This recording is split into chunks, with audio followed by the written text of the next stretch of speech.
que va a tentar de fallar, no os outros.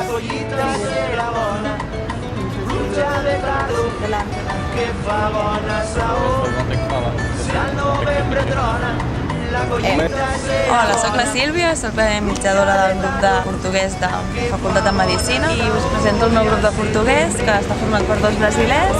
El que fem amb el grup és ens trobem un cop per setmana, més o menys, depèn.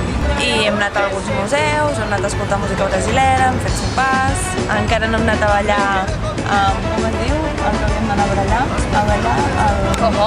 això. I ara m'han dit que el cap de setmana faran un sopar i volen després anar a ballar. El sopar? Sí, el sopar de queijo.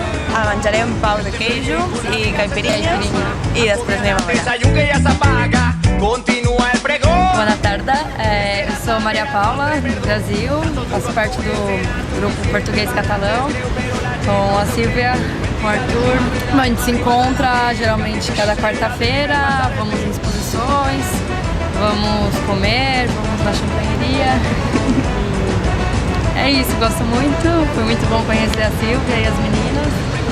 E foi uma experiência muito boa participar do grupo de conversa e dos passeios, das excursões do grupo. Bueno, sim, eu conheci o grupo nas aulas de catalão e logo quando eu cheguei já me inscrevi e quis participar. Conhecemos Sí, a sortida de Barcelona Revolucionária, sim, que é muito conhecida.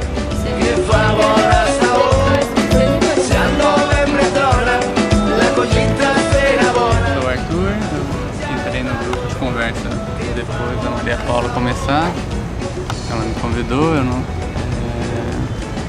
A gente se encontra toda quarta-feira para praticar um pouco de catalão. E é importante porque às vezes na universidade a gente fala mais castelhano e é uma boa experiência poder ter essa hora de prática de catalão. E o grupo da conversa me agrada muito e eu fico muito contente de poder praticar catalão. Sí, es como poder, sí, vale la pena, es una experiencia muy parlar català. Molt rica, gratificante. Molt gratificante, sí, sí, sí. Y es parte de la experiencia de vivir en otros países, aprender la lengua y practicar. Adeu. Adeu.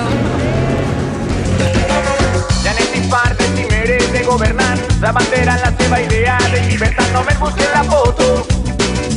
Quan mentides i mitges veritats, ja n'hem vist part d'espectacles